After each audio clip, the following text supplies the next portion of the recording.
Hello, my name is John Rose, and this video is for a very special group of people, and it's you guys out there that are listening to me right now. And you guys are special because you're on the hero's journey. If you're listening to me, you are at least on the first stage of the hero's journey, and that's where you have the ears to hear. Hopefully, a good percentage of y'all have already taken the second step. You've accepted the mission. You've done the first of my three-step process, and by the way, you can click here if you haven't done so and go to a seminar where I explain how to do that. And if you have done the first of my three-step process, then hopefully you've continued on the hero's journey and you're going out there and finding out more information. You are finding allies to help you on your mission. And unfortunately, you're also probably by now learning that there are a lot of obstacles out there that don't want this message to get out to the masses. There's controlled opposition, there are internet shills, there are useful idiots, and it's one of the hardest aspects on the hero's journey. In fact, even if you're not dealing with controlled opposition, you're dealing with people's addictions and denial. And as excited as we become when we do this, because we see what it's done for us and we want to share it with everyone else, it's exactly like going back down into Plato's cave to try to get people to look into the fire, to become enlightened, and they scream at you going, "What's wrong with you? Why would you want me to look into the fire? It hurts my eyes. Why are you doing this to me?" Indeed, the hero's journey is very challenging. But it's well worth the time that we put into it, because a lot of people are suffering right now, needlessly. It doesn't have to be. Our choices have consequences. We reap what we sow. And everyone knows we are what we eat, but for some reason we have a very hard time extrapolating that to a point where we realize that almost everything in our society of any significance has everything to do with our way of life, especially what we eat. And what I've learned is that we're making 5 main mistakes that are relative to our food, and that there's a lot of confusion over this subject for a reason. And some people say we shouldn't make the second mistake, some people say we shouldn't make the third mistake. And my contention is, let's correct 5 main mistakes so that we can see that our problem lies with at least one of them. And then it's up to you afterwards to find out which of those mistakes you can get away with, and you're going to find you can't. They're all mistakes. And that the root of our problems has come into our mouth through eating. That's why the word for fasting literally means to cover the mouth. Sin, which means a mistake, came into this world through our mouths, through eating.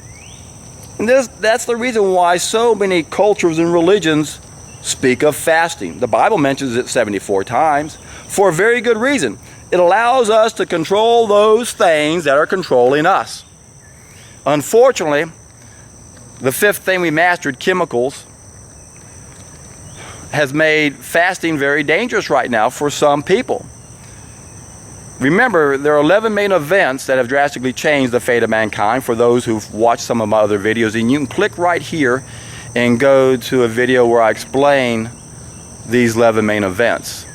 And they have to do, first of all, with our brain doubling in size, and that allowing us to master things we'd never mastered before. And the problem with all new knowledge is that it comes with the potential for evil whenever we apply that knowledge to something we need. And that's what we did. We made 5 bad applications. The 5th bad application is when we started using chemicals to grow our food. And the fact that there are so many chemicals everywhere means those chemicals have come back into us. And that's the reason why water fasting can be quite dangerous for some people.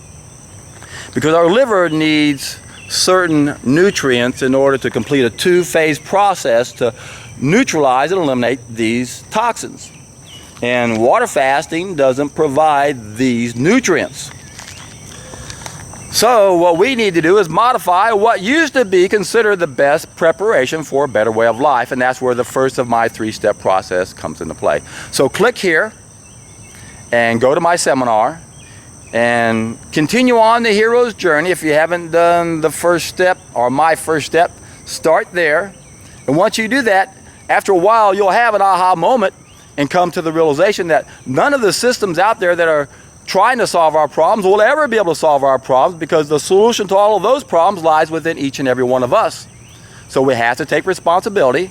We got to prove to ourselves that we can eliminate our suffering by changing what we do, by changing our way of life.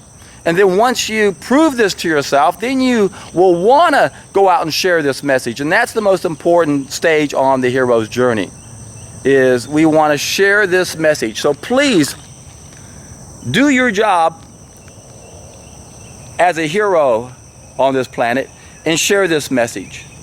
Tell people about my seminar that's free for everybody.